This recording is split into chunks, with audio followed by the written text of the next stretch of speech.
Hi, this is Joseph Williams, son of John Williams, and you are watching the Nerf Herder Council. Why, you stuck-up, half-witted, scruffy-looking nerf herder. You can't use that word. Only we can use that word.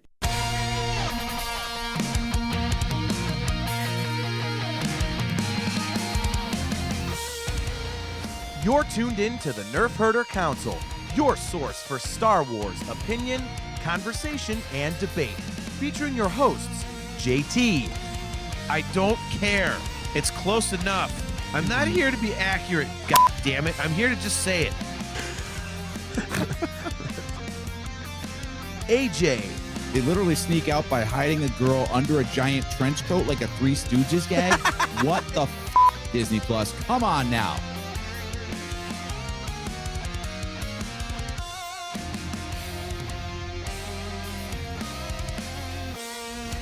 On this episode of the Nerf Herder Council, at an end your rule is, Kathleen Kennedy is out as Lucasfilm president and Dave Filoni is in. What does this mean for the future of Star Wars? This is the Nerf Herder Council.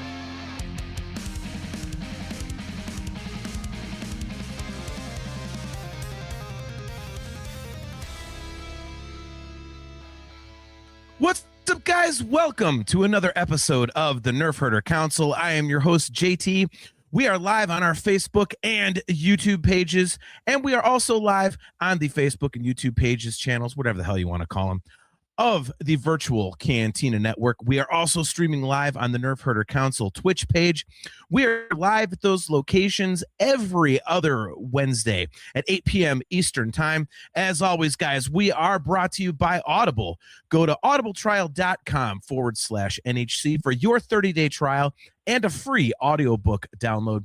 If you would like to get some awesome virtual Cantina Network swag, just go to tpublic.com/user/virtual-cantina. And for customizable Nerf Herder Council swag, just go to shop.nerfherdercouncil.com. Without further ado, let me bring on my esteemed co-host, world traveler. He is back from, as I said on the last show, gallivanting all across France. He is, of course, my best friend and brother. AJ, what is going on, man? Hey, what's going on, man? It's great to be back on the show. I'll tell you what. What's it been, a month and a half now? Yeah. I mean, thanks for holding down the fort while I was gone there. I didn't make it through your entire 2-hour filibuster. I'm sorry. That was you went live at 2 a.m. France time, so it was kind of hard to hang out for that. But good show overall, though. I definitely checked it out in post. So thanks for keeping that running for us. And I'm looking forward to a bold new year. What about you? I am too. I had such a good time that I'm just going to do the show solo from now on. So thanks for coming on. I will see you another time. It's my show now. There we go. It is now the JT show. So welcome, everybody. I'm not having anybody on. I'm just going to filibuster any damn full time. I can't even joke about it.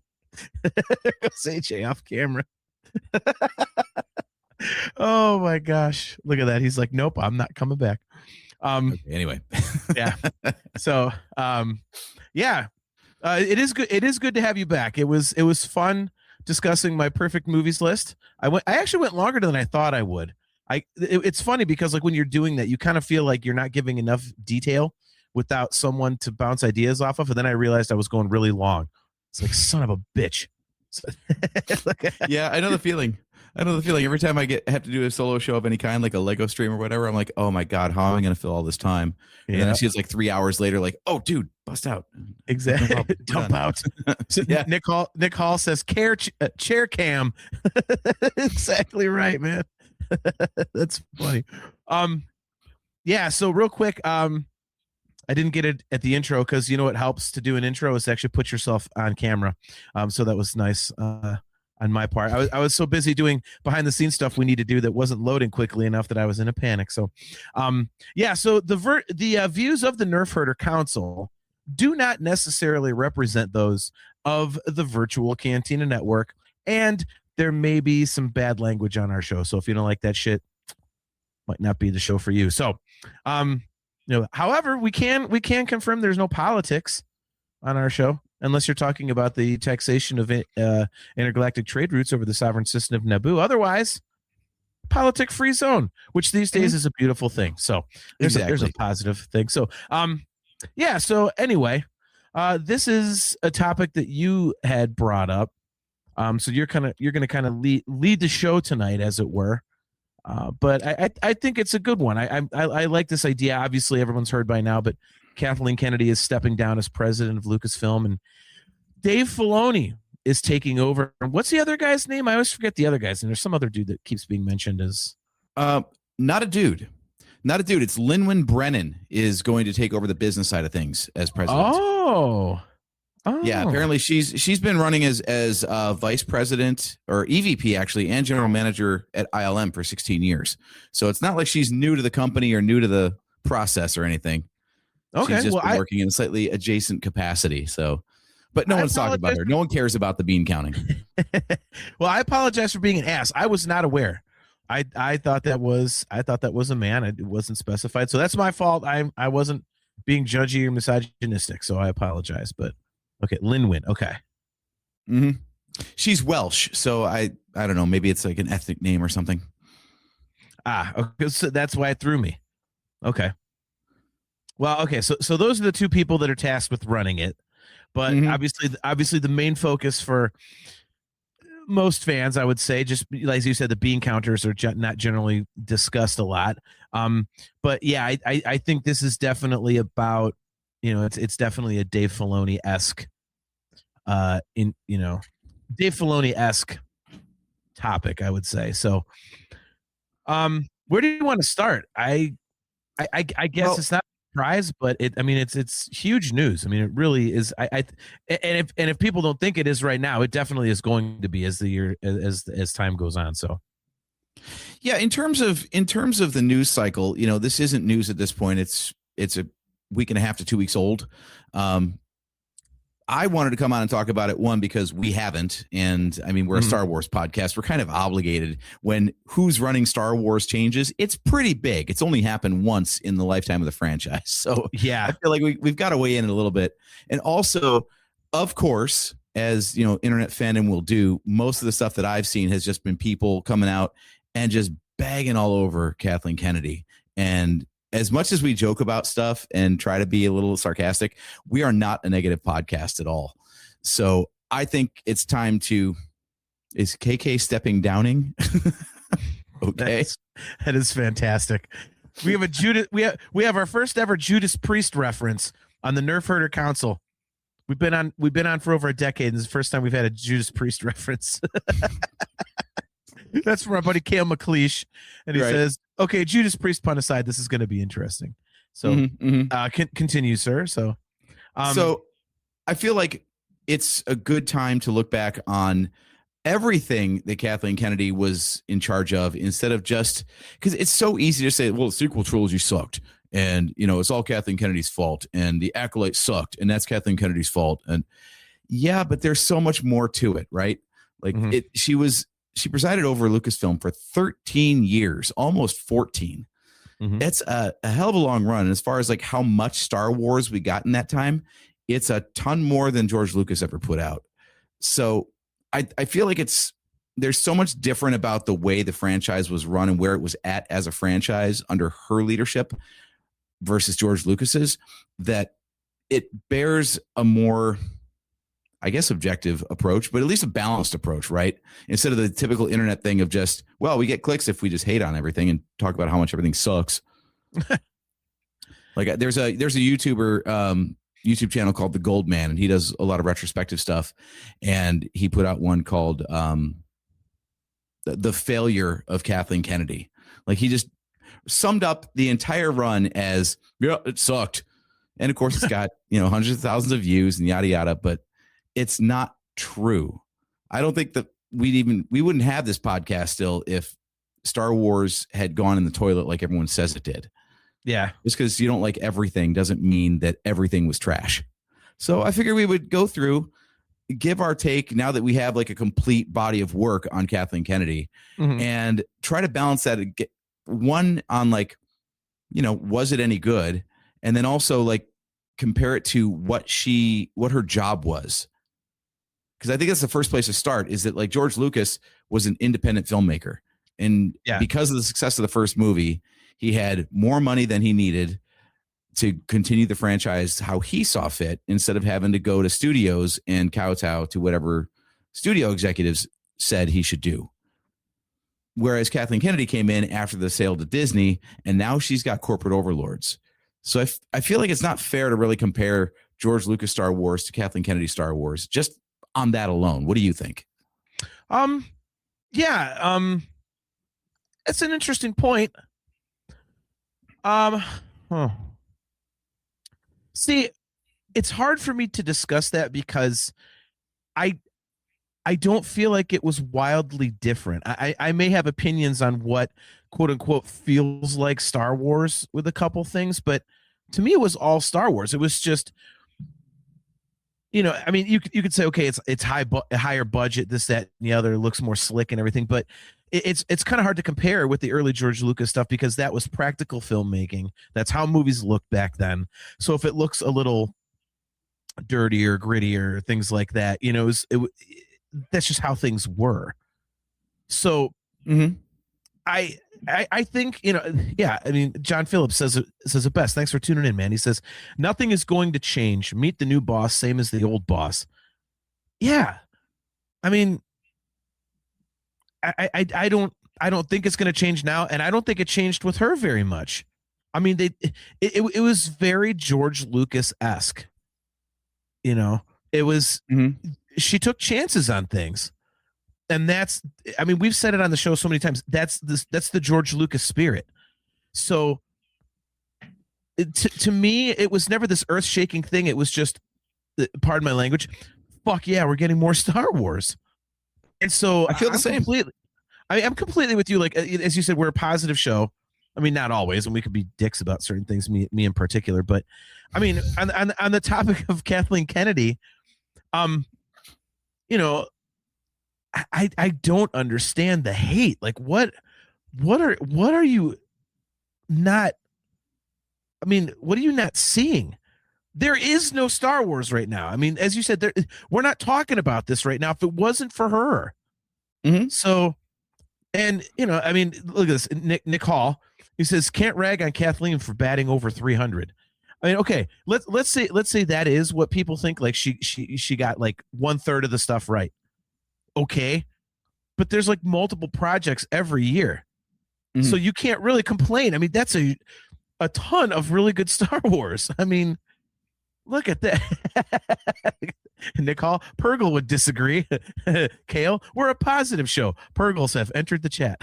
I said if we could be dicks about some things, particularly me. I did. I couched my statement. So see, you can't even blame that on Kathleen Kennedy though. Dave Filoni, current president of Lucasfilm, invented that under George Lucas. And that's why I'd like to say that I fucking hate this decision and it's going to be terrible. No, Purgle came in Rebels, and that was Disney era. Yes, and that's why I want to say I hate the Dave Filoni hire. It's going to suck. Star Wars is going to turn into trash, and I'm no longer a fan. Oh, sorry. I'm having Cleveland Browns. All right, thanks for tuning in to another episode of the Nerf Herder Council. We are brought to you by Audible. On that note, we'll close up shop. Yeah, but anyway, so John Phillips, interesting. He says none of her or Disney Star Wars is in the cultural zeitgeist. All right, that's an interesting point to chew on a little bit, and Mandalorian, Grogu. Okay, Grogu. That's a perfect example.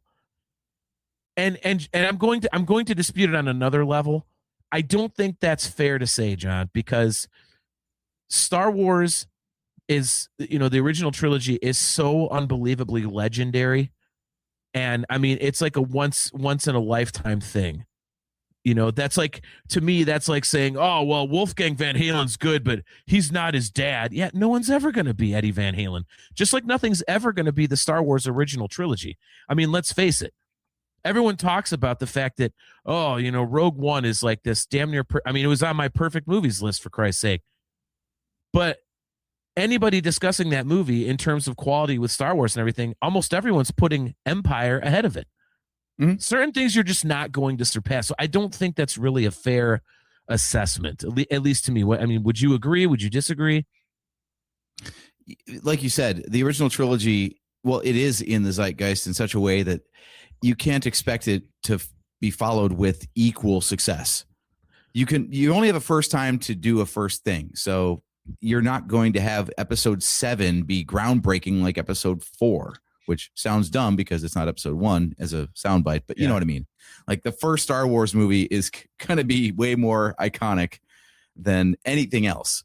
You know, I would argue based on that, you know, it's not in the cultural zeitgeist. How much prequel stuff is in the cultural zeitgeist? Yeah. I mean, it's all original trilogy. So even George couldn't follow up his own stuff. Yeah. I mean, and that's the thing. It's too difficult.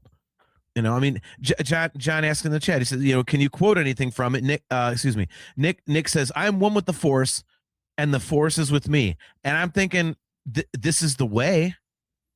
Mm-hmm. You know, I mean, so there's a couple things, but yeah, I mean, that's a great point. I mean, and George didn't follow up his stuff either.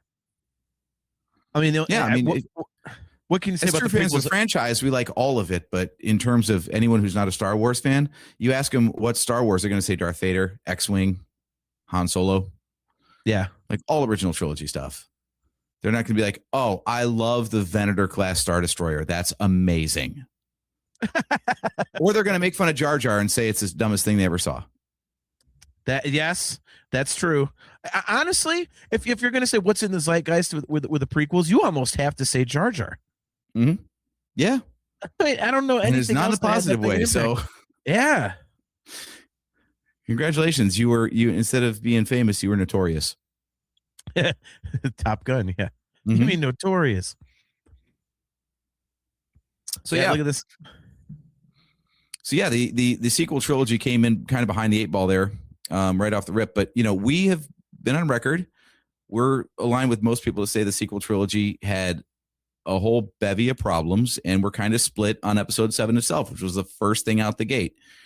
So my personal take on episode 7 was it was necessary in the form it took.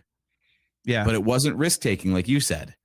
So in the spirit of George Lucas, utter failure. But from a business standpoint, like what movie did Star Wars need at that time? I think it was successful with the job it had to do. Now that we have the entire body of work, though, what do you think? I think I've made this point before.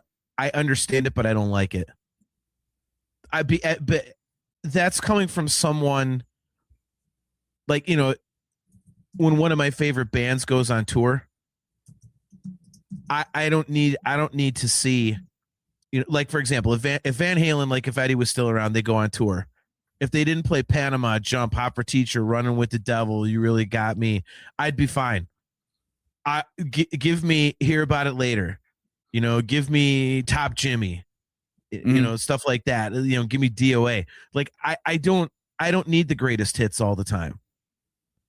I need some Van Halen I haven't heard. And so with Star Wars, like when episode 7 was, you know, to me, such a direct rip off of episode 4, I was pissy because I'm like, well, I've seen this. I wanted something new. You know, I mean, we never thought Star Wars was coming back. Like, give me some new Star Wars. We got new characters. Why do you have to redo the movie? So I understand that maybe this was needed, but maybe I think this was the beginning of the I've heard the term Lego sequel era, where it's something that you're gonna bolt something on like decades after the fact and continue it. Like, oh look, they're back again. You know, they're doing it in Marvel. Like basically all the Disney properties and beyond are all doing these like long awaited. Star Trek did it with freaking Picard. They brought back the Next Generation crew 30 years later. Yeah. Remember when the original cast was put out to pasture because they were too old to do it anymore? They were like 20 years younger than the Next Generation cast just did, you know, a couple of years back. So, well, but that was an original story, though, wasn't it? I mean, it wasn't, you know, like, oh, like we're back. Oh look, you know, here we're gonna fight the Borg again. Here, that's exactly what they did. That's exactly what they did. All right. Well, so I would have been like, okay, we've seen. They had Q. They had the Borg in all 3 seasons, and guess what ship saved the day in the final climax of all 3 seasons of that show. They got the Enterprise D rebuilt. It crashed and was destroyed and replaced by a whole other ship for 3 more movies, and yet they managed to rebuild it and bring it back for the finale of this TV show from 30 years later. Like, you talk about winding the clock back in every way, shape, or form.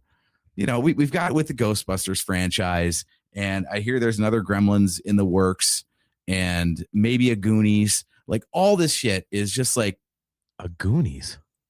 Basically, Star Wars is not the only franchise that was like, you know what, we're just going to go crank out more of what we did in the 80s and the 90s because that's what sells. It's people want to bitch about episode 7 for being a rehash of episode 4, but it made boatloads of cash, and that's what Disney wanted. They wanted people to feel like, hey, that's a Star Wars. That's exactly what I remember Star Wars to be. I feel better now that George Lucas isn't making it, but I can still go to see a Star Wars. Well, but see, So I think that's what it was designed to do, and that's what it did. It wasn't. Now, as we already know from story treatments and whatnot, George Lucas would have done it very differently, and probably not as successfully, to be honest. Yeah. So based on what the goals were that Disney handed down to Kathleen Kennedy, that's the thing. I think Kathleen Kennedy was answering to someone else. So she couldn't really step too far outside the lines. And she says as much in this, the interview that's being quoted is she did an interview with Deadline called The Exit Interview. And she talks about that, basically saying, like, we try to take risks, but everything had to be run through Disney, and they've got shareholders. And that's why movie studios in general are just very risk averse right now, because it's really hard to pitch shareholders on a bold new idea when they know if they just crank out the same crap, it'll make money. So how do you follow a spirit of innovation like Star Wars when you're answering to shareholders? I think she did a great job at it. Honestly, I think without that guardrail, we'd have gotten some terrible stuff. I really do.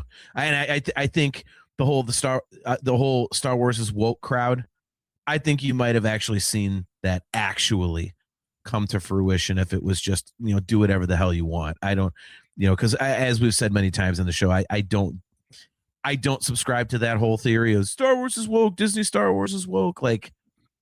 But I think they might have said, we're going to be really dangerous and daring and done stuff where you could go, okay, well, maybe those idiots have somewhat of an argument,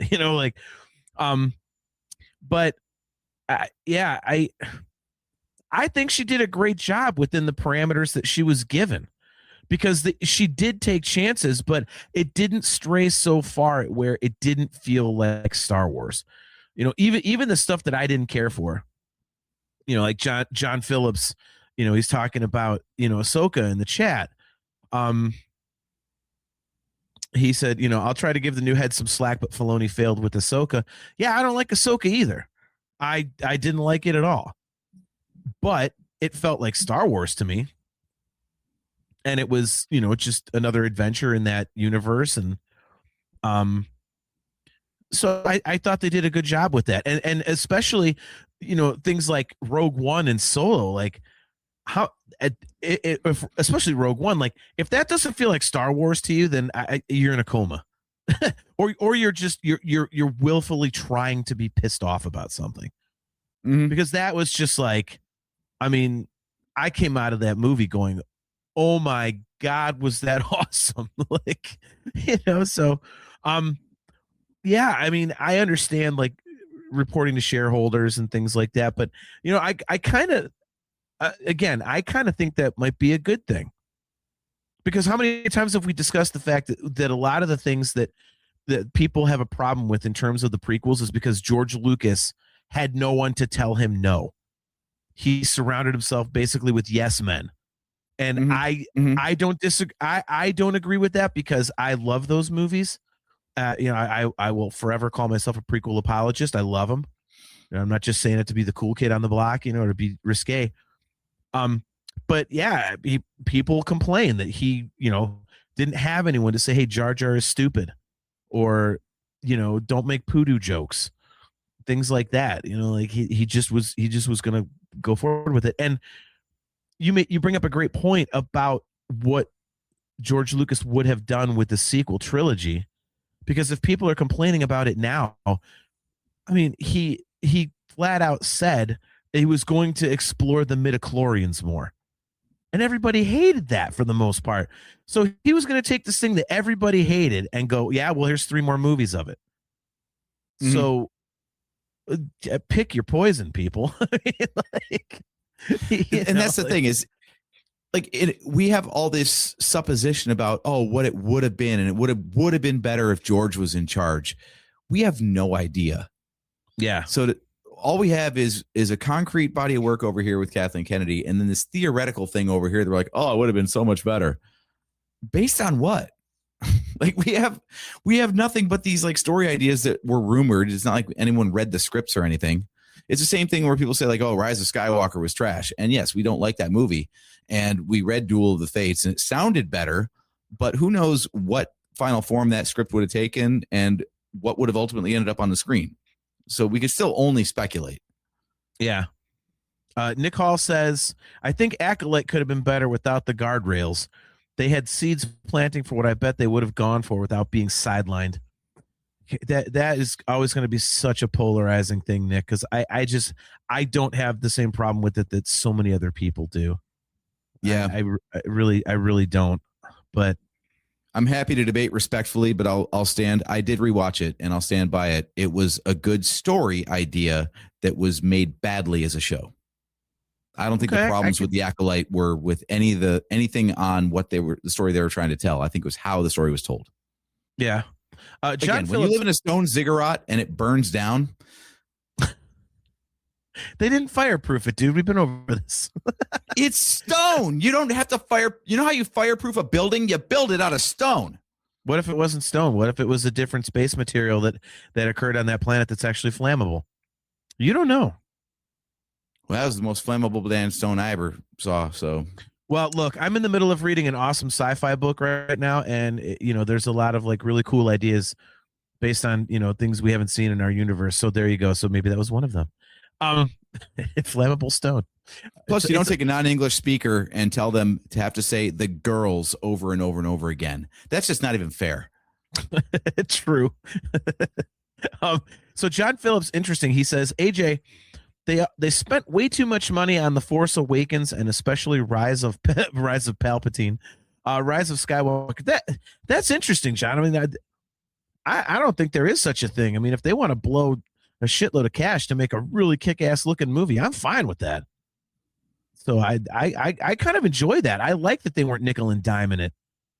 You know what I mean? Because I think that would have been way worse if you come out with this Star Wars that looks janky. And I mean, look at some of the test footage of the live action show that George Lucas was working on and scrapped. I mean, granted it's test footage. Yes, but thank you. With the technology at the time, people would have been bitching up a storm about that. I would have thought it's cool as hell because it's live action Star Wars, but people would have been complaining like hell. So the fact that they threw money at it, I kind of like. So, Kale with an interesting question. This is in response to our discussing the Acolyte for a second. I wonder if Dave can revive it because that second season made promises we'll never see cashed in. Wait, are you talking about Acolyte or I think so. Yeah, I think you're talking. Yeah. I mean, just correct me if I'm wrong in the chat, Kale. That does raise an interesting point based on my criticism of season 1 is, yeah, maybe with someone else making the show, it could be awesome. Again, my problem wasn't with this. I don't think anybody had a problem with the story, especially because everyone's losing their mind over, oh my God, there was Yoda at the end and we saw Darth Plagueis poke his head out. Okay. So those are 2 story beats, 2 cameos. That's why we love the Acolyte is 2 cameos that have nothing to do with the story that was told. No one's like, I want to see more of the Stranger and the twins. No one gives a shit about them. They just give a shit about the one character we already know and the one character we've been waiting to see the whole time. So yeah, that's I still can't believe that they finally bring him out and it's in like the most poorly received show that they did. Mm-hmm. Although technically I think in terms of like ratings, I think Skeleton Crew was the worst received, but I thought that show was fun. I love Skeleton Crew. I think that was great. I think. Okay, I so think. Sorry, go ahead. No, I was only going to say, and then we'll move on. But yeah, I think that one got unfairly ignored by people that heard the comparison of saying that it's Goonies in space, and I think they went, "Yeah, I'm not watching that." So It's weird, this revisionist history where people think that everything George Lucas made or approved was the highest form of art. Like, does no one remember the fart jokes? Jar Jar, yeah. the Droids cartoon, the Ewoks cartoon, the holiday special. Look at this. This is interesting. Like, there's all kinds of goofy shit in the George Lucas era, though. And people want to say that, like, every time Star Wars goes off the rails in recent memory, it's like this heresy. And like, dude, Star Wars has never taken itself that seriously. That's the point. Yeah. Look, John Phillips, he says, well, the prequels cost less than The Force Awakens alone, and they look better. That is... All right, you're going to send me on to Google on my own podcast. Here we go. Them some fighting words right there, man. Star Wow. Wars movie budgets per film. Come on, Gemini, help me out. I gotta say, John, I can't necessarily say one looks better than the other. I think they're two different looks because that's what they were going for. So, oh boy, here we go, Rocket Man. If we trust AI, I can give you some numbers. Let's see what Rocket Man has to say. Good to see you, bro. It says the Kathleen Kennedy years, aka how Star Wars became irrelevant and boring with the worst writing and character development. Good riddance to her. I rarely do this. But I am going to say you are flat out incorrect. It's not irrelevant. It is not boring. There's some really kick-ass characters. One is my background. And I don't think all of the writing was crap. I could almost agree with the first one. I feel like there's Irrelevant? no one's hyped about Star Wars right now. Like, as a huge, Lego fan, obviously, I see what Lego puts out, and they obviously put out what's going to be most popular, and they just keep cranking out original trilogy. Maybe some sequel I've noticed stuff that. or prequel stuff. No sequel stuff whatsoever. Like, there's nothing unless there's a new show on Disney Plus or a movie they got to support, which there hasn't been since Rise of Skywalker, and that only got like 2 sets, I think. Lego doesn't even touch anything from the last 10 years. The Mandalorian is the only thing that they juice. Well, we still have 10 years to go. You know how these things work. When it hits 20 years old and you get a celebration like, oh, it's the 20th anniversary or blah, blah, blah. All of a sudden, it's the most godlike thing you've ever seen. Everyone loved it. And, it's, revisionist history, rears its ugly head. And that's how it goes. That's how it goes. So I don't know. Nick Hall makes a great point here. He says, I think the best byproduct of the Kathleen Kennedy era Star Wars is we got more content and we heavily debate it. Polarizing is memorable. Bland is forgotten. Yeah, I agree. I mean, that is a really good point. It's funny he says bold, actually. I wanted to, because that's actually a word that she used in a quote. I want to read this to you. So in this Deadline interview, she was asked about the progress of current films. Okay. And obviously she said, I got to tread a bit carefully here because there's a lot of stuff in development and she can't, spill all the beans. But it starts off here, says, I remember when I came into this job, the first thing Bob Iger said to me was, be bold. I've always liked that because I think you have to be bold and you have to be willing to take risks with people and ideas. Otherwise, you're just doing the same thing. Right now, we're in an era where companies are so risk averse, and I get it. This is back to the Wall Street thing. I hear all the conversations. They've got Wall Street to please, and I get it. But I also believe that's what contributes to things disappearing. Ultimately, I think you just have to take those chances. So whether or not you agree that chances were taken, she at least espoused the idea, like Nick Hall said, that if you're just going to hit repeat, copy and paste, it will ultimately fade away because it's forgettable because it's not the first time it came around. Yeah. I completely agree. I just, like I say, I'm sorry, Rocket Man. I can't agree. I think there's a lot of good stuff to latch onto, and like Nick said earlier in the chat, you can't really complain if she's batting 300. I mean, if you're getting a Rocket Man, I'd like some more details. Actually, I want to know what parts were boring, because if it's the new characters, that's a conversation. If it's, wow, I really don't like what they did with Obi-Wan in the Kenobi series. Okay, well now that's a legacy character. Let's talk about that. Yeah. I don't know. I mean, I didn't think anything, even the stuff I didn't like, I didn't think was boring. I mean, the only thing that I guess that I could really say that did, I mean, nothing for me that I watched, because I don't watch Visions, because I tried watching about 5 minutes of that. I was like, no, this is definitely not for me. What was it, Resistance, the animated thing? Yeah. I just was like, okay. I mean, I watched a couple episodes and it did not grab me at all. As much as we hate it, Star Wars Rebels, a lot of people love Rebels. Virtual Cantina Network had a whole series, Rebels Rewatch, Rebels Revisited. I mean, to each their own. Yeah.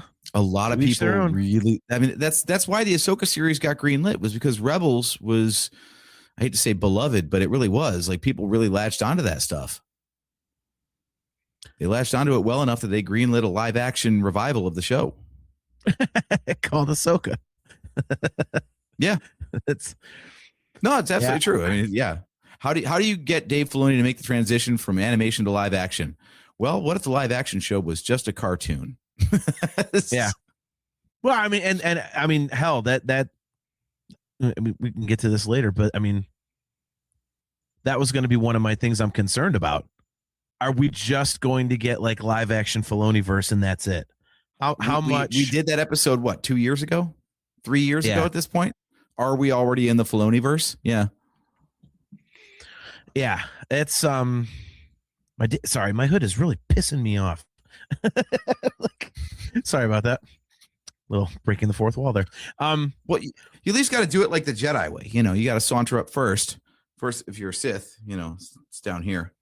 But otherwise, you got to saunter up and. I just couldn't get it balanced. I know that. Limit. I don't know if you're allowed to quote Obi-Wan. You crap on that show way too much, and it's so good. Dog shit. Worst thing ever. We're online. I can say that. All right. So what you're telling me is you're Rocket Man. You're just logged in as somebody else. No, but that's a good point. I was just going to transition to that, though. With all the stuff that they've done, they've covered everything from prequel revivals to sequel trilogy and, Disney Plus shows with new characters and timelines. And, we went to a whole new galaxy in Ahsoka. I don't think it's a bad thing that not everything has been received positively by all sections of the fandom. To her point about being bold, like unless you're aiming for the absolute middle, which was episode 7, right? It's what they call the 4 quadrants when you're trying to figure out your audience for a movie. If you can hit old, young, male, female, then you've got everybody on the planet. Right. That's what they aim for. That's why we get so much bland shit that is like the summer blockbuster. They're trying to appease. It's that thing. Like, if you appeal to everyone, you speak to no one. But it's enough that people will buy a ticket to go see it and then forget about it in 2 weeks when they're on to the next thing. But I like the fact that Star Wars is kind of like all over, like Visions. I don't like Visions. You don't like Visions. But some people love Visions because they're anime fans. Okay. And then, you know what? I love the Clone Wars season 7. Great. Some people are like, enough Clone Wars already. I hate that show. Some people, kids who grew up with the sequels, they probably love Rey and Kylo the same way we love Han Solo and Darth Vader, Yeah. Well, I mean, and that's what, Rocket Man's comment about, terrible writing and no character development. Like, I don't know, man. I like the character of Rey. The sequel trilogy is hard when you're talking about character development because it happens in such a short window of time when you think about it. Because episode 8 happens right after episode 7 pretty much, and episode 9 is not too far off from episode 8. So it's not, you know, like when you have years to you know of development like you did in the original trilogy or whatnot, or especially in the prequels. But I thought the characters were cool, you know. He said he says Ahsoka proving that Qui-Gon Jinn died like a little bitch. And then he says, I'm rage baiting a little, but thanks to her, I stopped caring about Star Wars. And that's rough. That's the worst. Like I learned a long time ago, I had an interpersonal communication class in college, and they were talking about like the emotional spectrum and stuff, and how like love and hate are the same dynamic of emotion. Like they're both like up here on the emotional scale. They're just opposite each other, right? And so like if you don't love something, you can't hate it.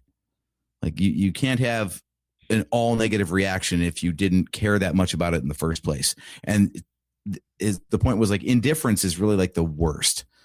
Like if no one gives a shit, that is, you have failed to stir someone's emotions, and that is way worse than someone hating something. So as much as people don't like some of the Star Wars stuff that's come out, they care about Star Wars enough that they hate it.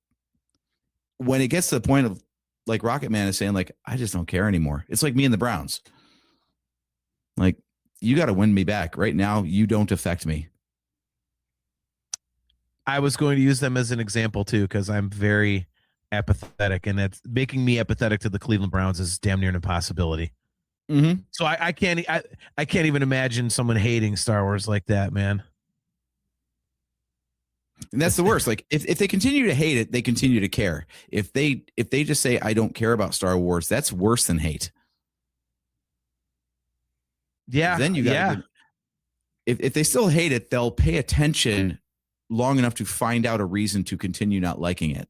But if they just don't care, stuff's going to come out that they will never see. And that's a problem. So on the flip side, we were talking about like diversity being a good thing and not an old wooden ship. So yes, you have all this breadth, but do you feel like the lack of focus might have been a problem for the last 13 years or so? Because we've got different eras and, you know, characters, and we got movies and TV shows and cartoons, and was it too scattershot to really keep people invested? Because you were talking about lack of character development, for example. I think that could be a thing. Man, that's hard. Because when you ask that question, I think about the oh god, I'm drawing a blank. The Marvel multiverse. I think of the multiverse where it's like, okay, what is the point of this? There's like all these like C and D level characters. You know, there's a million realities, so nothing like we've talked about. It's like that's stupid. But I think Star Wars being scattershot, you know, I think that's a good term. That didn't bother me as much because I'm like, oh, they're different storylines. They're different. They're entirely different chunks of a larger universe. So you could get into it because there were different stakes there. You know, things were real. Things were tangible. Mm-hmm. So, excuse me. But it is a different approach. Because I remember the prequel era, you were not going to find anything original trilogy in the prequel era. It was all prequel stuff. It doesn't bother me, but I do prefer it that way. And I mean, I could use Marvel again as an example. I love the Infinity Saga. Everything was one story. And it was like, okay, where are we going? Like, we know there's an end point eventually. Or rather, we know there's an end game. So it's great for our audio viewers. Yeah, like, so we knew there was an end. Everything was building towards this one, you know, huge climax and everything. And with the multiverse, it was just, it felt so cash grabby. It's like, well, anything can happen, so we're gonna make anything we want under this dumb umbrella of it's the multiverse. Everything fits. It's like, well, that's stupid. Like, why The do I give a catch-all shit? approach. Yeah. Yeah, it's like, why do I give a shit? So, but I think Star Wars, it doesn't really bother me that it's scattershot because, number one, as we famously say all the time, like, even if we don't like it, and making something creates an opportunity for them to then make something that we do like. One of the first criticisms was putting out Solo 6 months after Last Jedi. So while they're like, Rey, Kylo, Finn, Poe, sequel trilogy, it's after, and then they're like, but do you want to know the early stories of Han Solo? Like, didn't we just watch him die like 3 years ago in a movie? No, because that didn't happen. Multiverse. There you go. You just confirmed multiverse. No, I've told you he's alive, and they prove it in The Last Jedi. I've already given you my theory. It's a real thing, man. They're waiting for the right time to bring it out.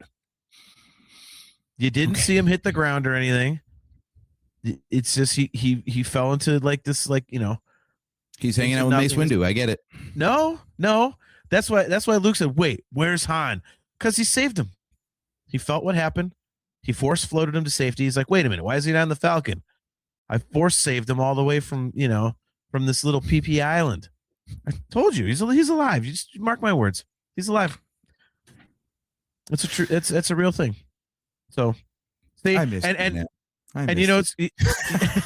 I'm telling you, this is going to get Rocket Man back on board. They're going to bring back Han.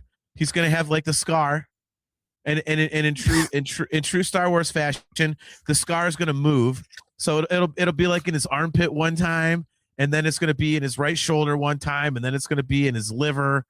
They're just going to move it around like Kylo Ren's, and they'll be like, all right, well, and then I'm going to be vindicated. So there you go. Sabine's going to rock up and be like, yeah, like they thought that was going to kill us. Exactly. And then Qui-Gon's going to be like, what the fuck? Look at Nick Hall. Denial still? Can't wait to see anger. The stages of grief. I'm telling you, man, it makes sense. Mm-hmm. Yeah. Kale says, if Kylo didn't kill him, the planet exploding sure effing did. I keep forgetting we might get booted off of YouTube for pulling up like curse words on the screen. What? Seriously? I've heard that happens. I don't know. That'd be great. We should aim for that, actually. No, I'm already mad at like platforms, and I'll tell you what platform I'm mad at. This is a total non sequitur for a quick second, but fuck Spotify, fuck them completely, fuck them. And I'm about to make like a little like 2-minute blurb to post on my music podcast site on Spotify saying "fuck you, Spotify." But I might feel like this is a crossover to Talking Into Infinity. So yes, please go. It is. Basically, you want to go solo for this one? You want to really like have the spotlight? No, it's because I'm not on the right show. But basically, we have like almost 120 episodes. In the last like 6, they've removed because I use copywritten music in the intro. Yeah, I've used copywritten music in every fucking intro for 5 years. Now it's a problem. Well, you remember we had an audio commentary posted for A New Hope, and because we went silent for 5 seconds and you could hear at like 1/10 our volume the movie audio, that got taken down. Yeah. I love how these sites will do that, but then with like actual artist content and everything, they won't pay them anything. You're using it illegally, so we're taking it down. Fuck you. I hate the way. Anyway, so there's my rant. This is a perfect segue though, because again, my main thesis was people who want to skewer Kathleen Kennedy for the direction and state of the franchise after her tenure. Like, look at the climate she was operating in. She was working for Disney. She was not just the new George Lucas.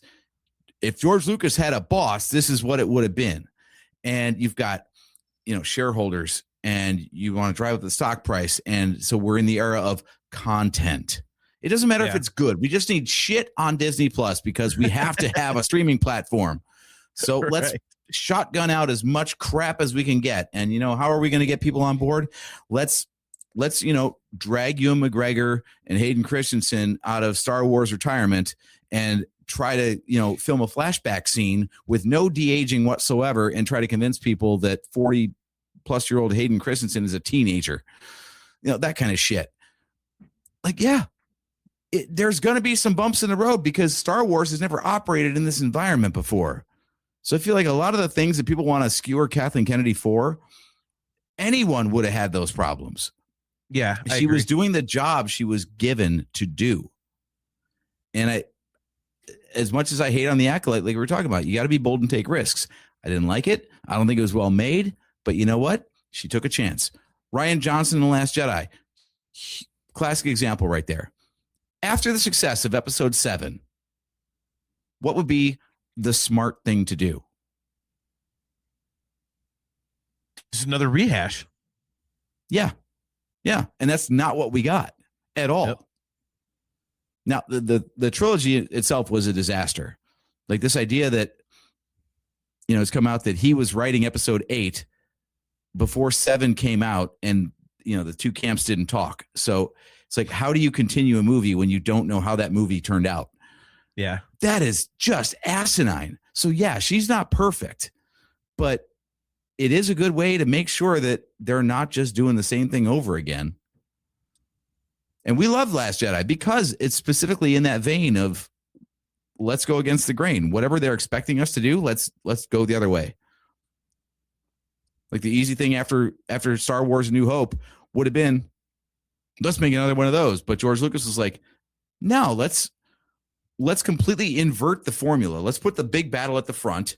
Let's put the personal battle at the end. And let's just tear down everything about these characters and give them something harder to deal with because it's not what they've already faced. And that's exactly what The Last Jedi did.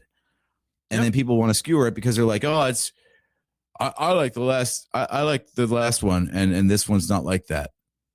Yeah. Yeah. Empire wasn't like A New Hope either. Yep. Attack of the Clones was not like Phantom Menace. Yep. Yeah, man. By the way, that's an episode tease. Something I came up with, and I'm going to go through with AJ. But I'm revisiting the sequel trilogy for the first time in several years, actually. And I love The Last Jedi, but I found some things that I think would improve the movie for people who don't like it, and it has nothing to do with like plot and stuff like that and character, whatever. It's keeping the characters and the plot the same, but I think there's things you can do where people might not have shit on it so much. So that will be forthcoming on an episode of the show. Would you remove your mom joke? Look, man, we're going to do a whole episode. If you want a quick if you want a quick teaser, yes. Yeah. That is there's some wonky shit. That's a perfect example. But yeah, plot wise and everything, and I just think there's some things that they did that aesthetically I think you can look at and go, yeah, that was weird. But I think overall, I don't have any complaints about the movie. Aesthetically, trying to do. Wow. Yeah, I do. I don't want to get too far off topic, but that might be the best looking Star Wars movie ever. Mm-hmm. But again, we're going to do an episode about it. But yeah. The interesting thing to me about like the people that say, oh, I like the previous one, this new one is crap, this, that, and the other, and it kind of plays into, people who are like, well, Kathleen Kennedy ruined it. Like everything she did was crap. I'm just thinking, and I generally don't like this argument because it's kind of lazy, but I think it applies here. Like my question to them, well, then what the hell would you have done? I mean, she did so many things. How can you blanket say that she completely screwed Star Wars? I mean, I don't understand that. It's like, okay, well then what would you have done? Would you just have done a million more original trilogy stories and just absolutely, like for example, The Last Jedi is a good example. So, and we make this argument all the time. When people are like, oh, that sucks, that's not what Luke Skywalker would have done. Well, actually, yeah, it is. It very much is. I mean, would it have been awesome to, see superhero Luke Skywalker? Like he's a super Jedi now. And he just comes out and whoops everyone's ass. Well, yeah. Yeah. Mm-hmm. Of course that would have been fun. But that's so expected. And I love that they showed a legitimate real, like you talk about, character progression and whatnot. That's character progression. You take Luke Skywalker and you turn him into a hermit that basically says, fuck the Jedi. The Force is crap, like that is character development right there. I mean, and when you think about it, that is a natural human reaction. That is, if you extrapolate out what he was doing, where he was going, that's where almost anyone would end up. So I thought it was awesome. Yeah. And yeah, I mean, that's a perfect example. It's like, well, I would have liked it either way, but people that have this massive complaint about she ruined it, well, then what would you have done? Just rest on your laurels? She took umpteen chances, man, and some really cool stuff came out of it, Yeah, like if you want to like look at it, okay, so everyone likes to hold up The Last Jedi as an example of like the franchise losing its direction. Like just lost the fucking plot, right? Because everyone loves The Force Awakens. It's Han, it's Luke, it's Leia, it's whatever. And then they look at Last Jedi and like, oh, that's where it all fell apart. But then Solo comes out, and Solo didn't do well at the box office. By the way, not doing well means it only made like a little over $500 million. Yeah, right. So yeah, tell me it was bad and not successful. Yeah. But people want to say like, oh, see, that's the proof right there. Like, wait a minute. So the sequel trilogy movie that did make $1 billion, that's the problem. But when they then said, hey, let's go back and revisit an original trilogy character and tell more stories with that, and that's the one that bombs, and they're like, yeah, see, sequel trilogy, it's all bad. But Solo was the flop. They tried to do exactly what you wanted. They tried to pander and be like, here's more original trilogy crap. And people didn't get on board. So, and that alone is wrong too. And that's a whole other thing. We talked about that at length too. Solo is a great movie. Yeah. It's at least not a bad movie. Yeah. SPC Unleashed is tuning in. Thanks for jumping on here, man. They say, I don't know it's a he or she. So they say, there we go. I don't want to piss anybody off. I'm bad with that. I actually liked everything that was put out. The Acolyte was the only project I really wasn't a fan of. Oh, the poor Acolyte. I got to revisit that one too. So John Phillips. Another comment from I like this one. SPC Unleashed also says Solo should have been the first Disney Plus show. It would have done better, and we could have seen multiple seasons of snuggling with Han and Chewie. Nice. We're going to assume that's not a typo, by the way. Yeah. So look, Rocket Man again, he says, isn't The Last Jedi the same movie that has an animal rights or something like that in the middle of the movie? They're 5 years and they are awesome. I love that part, but I am a huge dog person, so of course I'm going to love the animal part. So John Phillips has a point here that I think kind of ties into something you actually brought up. He says, if you want to blame Kathleen Kennedy for anything, it's not having a plan. She let Rian Johnson ignore what Jar Jar Abrams set up, and what Johnson did caused the next director to quit. I think that kind of first, number one, you and I have beaten that point into the ground. I think that's the problem with the sequel trilogy is they didn't write a story and chop it into 3 pieces and get, make it cohesive. But I think that's a great point. Not having a plan that might play into your question about, the Do we know that scattershot she thing. didn't though?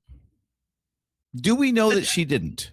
Or is it just a matter of the whims of the shareholders and her overlords caused constant pivots? Because I think part of her legacy is going to be that she was so reactionary. Like they waited to see how something was doing, and then they chose the next project and shaped it based on the reaction to the last project. I mean, you could make that argument, but I think to say that she was reactionary, I think obviously where you're going is the main example being something like, The Last Jedi coming out after Force Awakens. They're too starkly different, I think. I don't think you're wrong in speculating that maybe she had like people over her going, oh, change this, change that. But I think that's the proof of my case right there, though, because they were, like I said, Rian Johnson did not know how The Force Awakens was going to turn out. Like his movie was already being produced and in pre-production when Force Awakens was still in post-production, and they didn't really talk to each other. They were kind of siloed that way. So if she had a plan and she was like, look, we're just going to do like episode 7 and then 7+1 and 7+2, then Rian Johnson would have been handed that and told, like, just make another one of these. Instead, she was like, look, we got everybody on board. We sold all the movie tickets we could. $4 billion sale, and we made half of it back with the first movie on ticket sales alone, let alone merchandise. Yeah. So keep going with that. Instead, it seems to me like her plan, and this is just speculation, but to have those two camps working independently. The first movie had to get everybody on board with the idea that Star Wars could still be Star Wars without George Lucas involved. Congratulations, episode 7. You did your job and then some. Like, great work. Great work on getting everybody on board. And I feel like the reason that Rian Johnson had the leash that he did, or the lack of a leash rather, was, you know what? We're off and running. We've got all the good faith in the fandom whatsoever at this point. So we can get as weird as we want because people will still show up. So she let Rian Johnson make a weird Star Wars movie. The second one was the bold artistic choice, not the safe, financially obvious choice. Yeah, I'll agree with that. And then when Solo ran aground, episode 9, well, again, also Carrie Fisher, unfortunately, passing. Yeah, But yeah, episode 9 was just like back to whatever made money because they got scared. And I don't think that was Kathleen Kennedy getting scared. I think that was Bob Iger getting scared. Sorry, Bob Chapek. Bob Iger didn't come back in yet. Boff, puke, whatever. Well, I watch too much YouTube, and I'm so used to hearing Bob Paycheck instead of Bob Chapek that. Nice. Yeah, I mean, I can see your points. I think, I don't know. It just didn't seem like there was a plan. You know, we've said that, and you asked the question about things being scattershot. I think the answer, I think it's two-pronged, and maybe this is another topic. The second one, on one hand, I would say yes, because she was throwing so many darts at so many things and seeing, like, let's do that, let's do that, let's do that, let's do that. But then I think on the other hand, maybe we don't know what her legacy actually is yet, because maybe some of these future projects, which if you remember, they how many times did they tell us, around the time when all this stuff started coming out, with Force Awakens and Last Jedi and stuff, how many times did they tell us, saying that, they're 3 years ahead, they're writing stuff that's not going to come out for another 3 years, so when you see, Force Awakens, they're already in 15, they're already working on stuff that's coming out in 2018. So maybe all of these things that she's done, or at least several of them, actually are going to tie into some larger narrative, or they're really going somewhere. We just don't know it yet. So that's what I wonder. Fantastic point. That is a fantastic point, because if you think about everything in her reign, I hate using that word, but really, like, she was in charge, so I guess it's a reign. Everything in her tenure as president of Lucasfilm, she was a successor. Mm-hmm. So everything is based off of what George Lucas began. So right off the bat, it's like, okay, well, now it's in new hands. Can we still, like, what is lost and what is gained in the transition? And I got to believe that there's a lot of stuff that we love about Star Wars now that never would have happened under George Lucas's watch. Oh yeah. Things like Rogue One, maybe. I'll say maybe. There was enough original trilogy in that with the iconography and everything. Like, there are X-Wings galore and, variations of AT-ATs, and there was the, Chirrut with the Guardians of the Wills, direct callbacks to the draft scripts of the original Star Wars and everything. But then you think of something like Andor. And Andor is so far afield of anything that George Lucas would have made, even though it was in the spirit of and picked up on the themes of the original trilogy. Okay, I can see that. So, yeah, like as much as we want to say like Star Wars is George Lucas and vice versa, Star Wars could only be as much as George Lucas could imagine.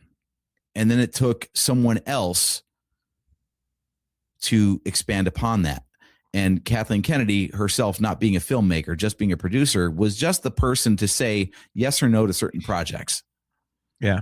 So I think that a lot of what we love about the Star Wars franchise in the last 13 years is all because George Lucas wasn't in charge. And that's the part that gets lost in the narrative of Kathleen Kennedy.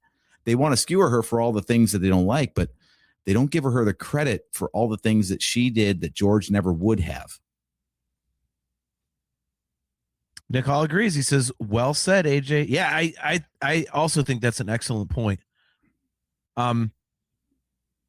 I mean, how much, and honestly, as much as people complain about Disney, if you really think about it, George was always trying to keep things within budget. And he was always like, oh, he's trying to keep that independent spirit. Like, dude, I mean, look, I watched the behind the scenes. Within budget? He would write a budget out and be like, we got to stick to this. Because he didn't have a budget. Yes, he did. The hell he did not. When he was when he was doing the prequels, what is going on with my voice? When he was doing the prequels, it was definitely like, hey, here's our budget. Like we need to stick to this because of how things ran over so badly on the original trilogy. He was like, no, we're sticking to this. He, did not have the coffers that Disney does. So I'll give you this. Tying back to what we were talking about earlier with budgets and if we trust AI, here's the numbers. Return of the Jedi was the most expensive at 32 to 42 million. Every prequel trilogy movie cost 2.5 times that, 113 to 115 million apiece. Yeah. And the fact that those numbers are so identical, by the way, for 1 through 3 tells me you're actually right. And yes, George had a very specific financial number in mind. Yeah. And Disney, I mean, look at the coffers. It's Disney, for Christ's sakes. So if Kathleen Kennedy says, well, I want to spend $300 million on a Star Wars project, they're like, okay. George Lucas is like, get bent, dude. So we wouldn't have gotten, not only story-wise, as you mentioned, like it's not something that George would have gotten into, using your example of, let's say, Andor. Yeah, the reported budget for season 2 was 290 million, by the way. Yeah. So basically like 2.5 prequel movies, almost the entire budget of the prequel trilogy. So yeah, I mean he financially he wouldn't have done it, and then story wise, like you said, I mean how much was he going to branch out and say? Would he have even done Rogue One? I mean, if John Knoll goes to him and says, we should write a movie about how they stole the Death Star plans, like it says in the opening crawl of episode 4, is he going to go, you got to be kidding me, man? Or is he going to go with it? It's like, it's not, I can't believe I'm going to say this, and then we'll get to the comment on the screen. I don't think George Lucas, I think he was a little tone deaf. Kathleen Kennedy took the chances to do all this Star Wars stuff because she knew the audience was there. George Lucas was going to give us 3 movies about midichlorians. So it's true. So John Phillips says the weakness of Kathleen Kennedy is that she's not a filmmaker. She's never written or directed a movie. She made phone calls as being a very good producer for Spielberg and her husband, and to a lesser extent, George Lucas. I am going to push back on that because I don't think she needs to be a great filmmaker. I think she needs to be a great leader. What she needed to do was to find people who are great filmmakers, writers, whatever, and hire them and put them in the best position to succeed. I mean, I'm in middle management, and I got to, you know, a lot of my team knows more about our day-to-day functions, how to do them, than I do, because they're down in the weeds doing it all the time. But I lead them. I'm in charge of them. And, you know, I don't have to know how to, you know, put, you know, a Louisiana stop loss disclosure together to fit the state guidelines. You know, I have to know that that it has to be done, and I have to, you know, put the right people in place to do it correctly so it goes out with all legalities covered. Mm-hmm. But I don't have to know how to do it in order to, you know what I'm saying? So I think I would push back a little bit on John. I get what you're saying there. You know, that experience it ties into our criticisms of the prequels. You know, George Lucas in the original trilogy era, he was the director, but he had a script writer. You know, he had editors, like all these other. There's a reason that the credits roll for minutes at a time. Like it takes that many people. Yeah. And so many of those credits that went to other people in the original trilogy were George Lucas in the prequels. And just because George had a great idea for a story doesn't mean George had a great way to light the scene, write the dialogue, costume people, you know, whatever. Yep. And the more power he assumed, the more people were, I mean, like I said, as much as we love 1 through 6, 4 through 6 is the heart of Star Wars. 1 through 3 is supplemental material that is semi-beloved, but not as beloved as 4 through 6. And 4 through 6 was when George had to employ other people to do the things he wasn't so good at or experienced at. That's a very, very good point. That's a great way to phrase that. You know, George was good at what he was good at. And in 1 through 3, he did some more stuff that he wasn't so good at. So to say that Kathleen Kennedy couldn't be president of Lucasfilm because she didn't know how to make movies, that's not the job of the president of a studio. Yeah. And it's funny because I've been scanning this Deadline article as we've been talking here. And, you know, she talks about this. She talks about like Andor, for example, how like, you know, Tony Gilroy, he was known for the Bourne identity. Like the Bourne series, like is nothing about Star Wars. But then, you know, she talks to people and she has an idea of like, oh, they're really good at what they do. I wonder if there's a way that what they do could work within this franchise, that kind of thing. And she talks about that. She says like, oh, trust me, this is a big part of what I try to do. Sit with the people that I would love to see step into this space and create something with it we've never seen before. But Star Wars, in this case, she's talking about like Ryan Coogler that did Sinners, which I just saw, and it's an amazing movie. Anyway, didn't he do one or both of the Black Panther movies? Am I thinking of the right guy? Yes, actually, yes. He was the director of Black Panther movies as well. I didn't realize that, but thank you. Yeah, there's another Disney project though, so I'm guessing there might be a less than coincidence there. But anyway, she said, but Star Wars isn't really Ryan's thing. Not Ryan Johnson, Ryan Coogler, obviously. Yeah. The trickiest thing is to find a filmmaker and say, you could step into this space and you could still be you. And then she segues into Tony Gilroy. So that was like the thing right there is she's saying like, yeah, not everybody's cut out for this, but sometimes you see something and you're like, yeah, that could be applied to Star Wars, but it hasn't yet. Like, we're not looking for everybody to make a George Lucas property, right? And that's the thing. Like, now I want to move forward into like the Dave Filoni era. Dave Filoni is like the Padawan to George Lucas as the master. Mm-hmm. So what do you think the future of Star Wars is at this point, now that we know what Dave Filoni makes as his version of Star Wars versus what has been produced under Kathleen Kennedy? Where do you see the franchise going now that Kathleen doesn't have the reins? Kathleen, I'm nervous. On a first name basis. Anyway. Yeah. What old Katie's got? What old Kathy's got going on? I'm nervous. I'm not going to lie. Why are you nervous? because it's kind of like the same thing that we said about George Lucas with the prequels.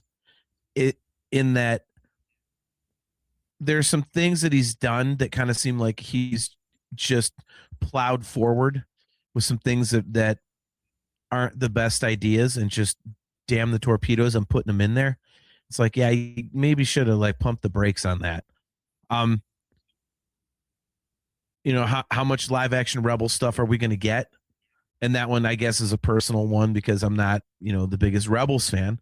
But is it going to be just leaning too heavily on that? I don't think that's the case with him, but I do worry about it. And I guess that my main concern is the things that he has done that I haven't liked. I have really not liked. Whereas the things I didn't like with George Lucas were minor. And the things I didn't like with Kathleen Kennedy was, it's okay. It's not my favorite. But the stuff that Filoni's done that I haven't liked, I'm like, oh, that is garbage. So it does make me nervous. But, he's going to have the same guardrails in terms of people over him that, Kathleen Kennedy had. So maybe there will be, people telling him, no, you're not doing that. We're not doing a National Geographic special about fucking Purgle. So yeah, but I don't know. The one thing I will say, as much as I'm nervous, I am encouraged.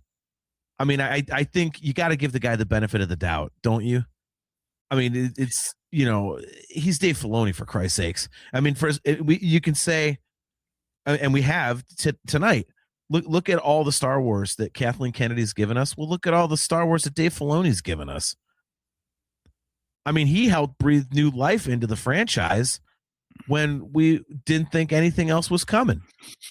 After Revenge of the Sith, when you started getting the Clone Wars cartoon and things like that, that kept Star Wars afloat because of how good it was, and how engaging it was. And then, when Star Wars did come back, other things he did, as much as, again, we're not fans, like Rebels, huge success. His animated is a Bad Batch. You can't really deny the quality of a lot of what he's done. So I'm nervous, but I'm also, I'm going to totally give him, a long stretch of runway before I definitively say anything. Like, let's say the first couple of projects I just think are total garbage. Okay, well, I'll still be waiting for the other ones after that because I'm like, all right, well, maybe I don't like those, but maybe, he's done enough that I do like that. Maybe there'll be another Bad Batch. Maybe this mall show is like the greatest thing since sliced bread or something. I don't know, but yeah, where do you stand? I know that's a total fence riding answer, but I think it just means that I'm very passionate about it. I'm either gonna, I'm really nervous about it, but I'm also really excited. So I'm definitely not on the fence. I'm very much on the fence. So it's interesting because I agree with every point you make, and that is why I'm on the fence. He's a disciple of George Lucas, which for most fans, they feel like more comfortable now because he is a storyteller. So, all right, people who love the Clone Wars, and he collaborated with George Lucas on that. So he's good at implementing George's ideas and continuing that lineage. And he's had direct conversations as a storyteller with George Lucas. And that's why people love the Clone Wars, because they know that George Lucas like rubber stamped it all. And no, rubber stamp is not the right word, because rubber stamp means didn't consider it, just said yes anyway. But they worked together on it, right? So if you like the Clone Wars, that's because George Lucas said it was okay to come, that was part of the lore. And like, so, all right. So George Lucas said, Dave Filoni, you're really good at continuing my legacy in this franchise. Yeah. Great. As we've seen, though, like Dave Filoni's branch of Star Wars lore is so prolific that I feel like it might be domineering. Like if you don't like Ahsoka, tough shit. Ahsoka, again, I'm going to cross genres or franchises here, but like people don't realize, but like, you know who has shown up more often than any other character in Star Trek? Worf. What? Really? He was on 7 seasons of Next Generation. He was on 4 seasons of Deep Space Nine. He showed up in every Next Generation movie. So, yeah, he's in fucking everything. No shit. Ahsoka had 7 seasons of the Clone Wars. She shows up in 3 out of 4 seasons of Rebels. She's got a live action series. Like, she's everywhere.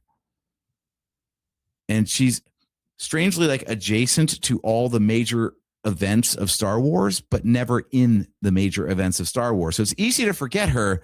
But if you just talk about like how many hours of screen time have been dedicated to this character, yeah, Ahsoka might be the most prolific character in Star Wars. I don't know that for a fact, but she's like the Sir Robin from she's like Sir Robin from Monty Python and the Holy Grail. All the rest of them run to the danger and everything, and she's just kind of like the one that runs away. That's why she's always on the periphery. The biggest unanswered question. Ahsoka, we gotta get in there. Looks like they got it. I think they're good. That's called the original trilogy. What? Seriously. We know she survived into the sequels. We know that she was doing shit to form the rebellion, but she's nowhere in 4 through 6.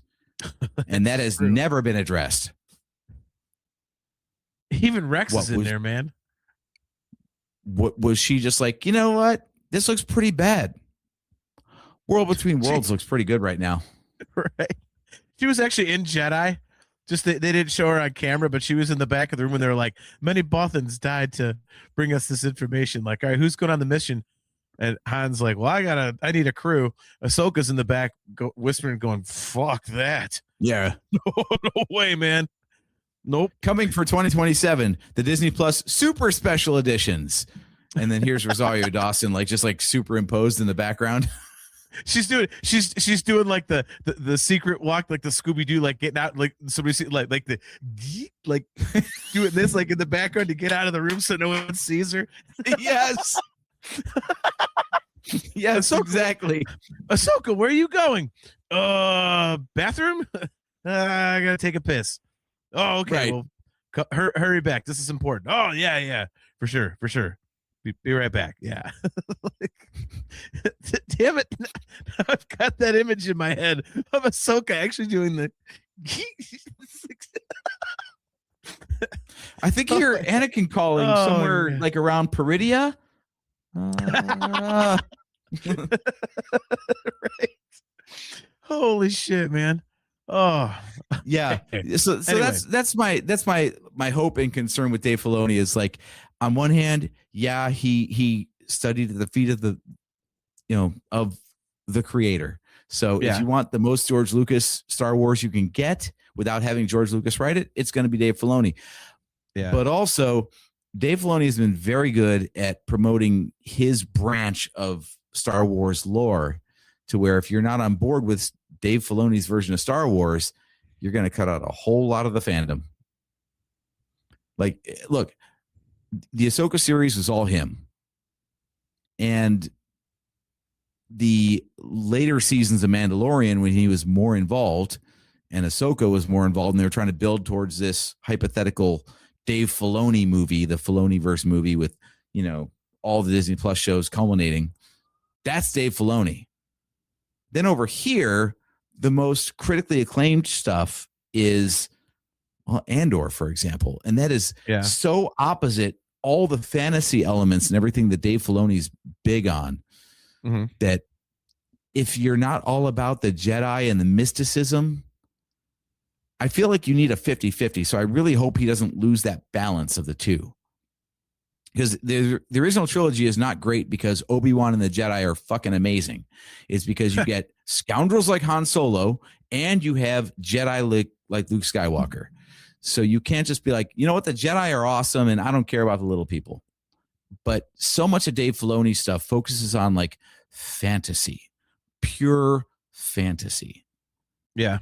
And I really hope there's room for some of the non-fantasy and the ordinary in his version of Star Wars. But we haven't seen it yet. So I'm cautiously optimistic. Like if you like the tone of George Lucas Star Wars, then maybe Dave Filoni is the right choice. But I hope he has the understanding that his version of Star Wars, the aspects of Star Wars that he loves the most, aren't everything there is that is good about Star Wars. Yeah, I think that's a great way to say it. Would cautiously optimistic be a good way to phrase it then for both of us, I guess? Because I'm really, like I said, I'm really nervous about it, but I'm also really excited. So, I'm cautiously optimistic, but I wouldn't blame Kathleen Kennedy for the state of Star Wars at present. I feel like a lot of long-running franchises are kind of in the doldrums right now, especially under Disney. Yeah, that's definitely, they've done a lot of meme-worthy stuff, haven't they? Yeah, dude, it's interesting. You say I wouldn't blame the current state of Star Wars, blame Kathleen Kennedy for the current state of Star Wars. I would credit her for the current state of Star Wars.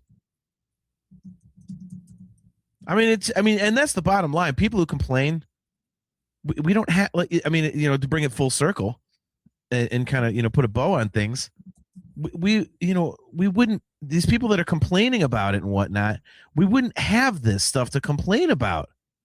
Mm-hmm. If it wasn't for what she did. I mean, dude, I'd have been happy if all she did was the films. If all I got were the sequel trilogy and Rogue One and Solo, I'd be like, hell yeah, dude. I got, she was what 13 years, he said? We got 5 Star Wars movies in 13 years. We were getting 3 Star Wars movies in 9 years. Yeah. So it was close to the same output, but it would have been a little more, prolific. So even that, I'm like, hell yeah, dude. So congrats to her. To your point about being bold and taking chances, like a lot of people want to skewer her for all the things that didn't work out and weren't well received. That's because she took chances. Yep. Like Nick Hall. So that would have been batting 600 for me. Nice. Yeah. So I think to close the book on Kathleen Kennedy's tenure, I would say it was tumultuous, but I don't think that a lot of the rockiness of it was because of her choices. I think it was because of the environment and the job she was hired to do. Yeah. She made a lot of money for Disney, and that was her job. Now, at the expense of maybe some storytelling. There could have been better stories told, but she wasn't allowed to pursue them, like The Acolyte, like whatever the sequel trilogy would have been. I love the idea, the original concept of like, hey, let's have 3 filmmakers all try to tell one trilogy of stories. Let's get a different flavor in every one. But that didn't work out for a multitude of reasons. Yep. She had so much to deal with. So to say like, oh, she was terrible at her job, I don't know how it could have gone any better for someone else. She was juggling so many different responsibilities that were at odds with each other. Yep. Yeah. My thesis of this whole episode was thank you, Kathleen Kennedy. You did as well as anyone could have been expected to do. Yeah. I don't think I can top that. I completely agree with you. I didn't like everything. I loved certain things. Certain things I was, I just, my overriding memory of her tenure will always be that I had, no, why you got to do that? Now I'm pissy instead of saying something nice. Never mind. I'm not excited for Dave Filoni because that idiot made Purgle. But exactly. No, my overriding memory of her tenure and everything is that there was always Star Wars. And when were we ever able to say that? After the original trilogy, you didn't have another movie come out for what was it, like, 16 years. And then we get the prequels, and you're like, okay, well, the story of Star Wars is done. So basically we're going to have Celebration, and that's it. But then all of a sudden, 10 years later, or, 8 years, because 2013, Kathleen Kennedy comes around, and all of a sudden we got Star Wars all the time. So it's like, yeah, hell yeah. So, yeah, I mean, to your point, yeah, I say thank you as well. But I will always remember her tenure as prolific and fun. I never in my lifetime thought that I would get Star Wars all the time. And does it make it a little less special sometimes? That's a whole nother argument. But the little kid in me loves the fact that, okay, Mando, how great was it to see a live action Star Wars show? Bad Batch was so freaking cool as a cartoon. Solo, I got to see the backstory of my favorite movie character ever. Rogue One, I got a Star Wars movie I never thought I would ever see. I mean, it's just, so yeah. I got Star Wars all the time, so that's awesome. So, on that note, I believe we should close up shop. How about you? Absolutely. I have nothing to top that. So please get us the hell out of here. Awesome. And thank you for answering that real quick so I could mute my mic and clear my throat. So yeah, thanks guys for hanging out on another episode of the Nerf Herder Council. As always, man, you guys in the chat are awesome. We appreciate you guys so much. Nick Hall, Rocket Man, Kale McLeish, John Phillips, all you guys, SPC Unleashed, appreciate you. Guys drive the show for us, man. So we are going to be right back here on Wednesday, February. Yeah, February. I always try and get the R in there because, trying to pronounce it correct. Anyways, February 11th at 8 p.m. Eastern time. As always, guys, we are brought to you by Audible. Go to audibletrial.com/NHC for your 30-day trial and a free audiobook download. And I do have a recommendation for an audiobook tonight. I am currently reading, but if you want to get an audiobook of it, I'm currently reading Project Hail Mary. The movie comes out in mid-March, I want to say, and I am loving it. This is not a type of book I would normally read. My drummer turned me onto it, and he's like, "Oh man, you got to read this. You're my only nerd friend that I know will actually read the book and go see the movie with me." I was like, "Well, I like doing that," and I'm loving it. So yeah, if you're it's the guy who wrote The Martian. So if you've seen that movie The Martian with Matt Damon, it's that guy, and it's very much like that. Very space, very technical, like neutrons, atoms, all this kind of stuff. But I'm loving it. So if you guys want to check it out, you can get a free audiobook. Just go to audibletrial.com/NHC, and you can get that for free. So go ahead and do that. If you guys are watching on our YouTube channel or that of the Virtual Cantina Network, and you have not done so, please remember to click the like button, click the subscribe button, and also hit the notification bell so that you're notified every time we go live.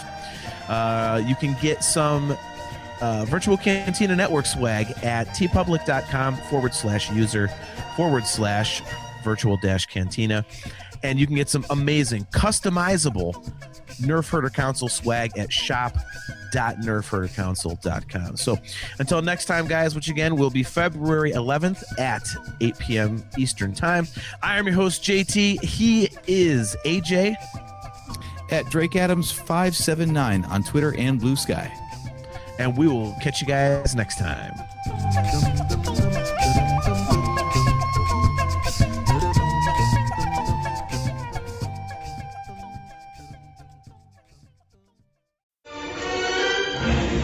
This bucket of bolts is never gonna get us past that blockade. This bucket's got a few surprises left in her.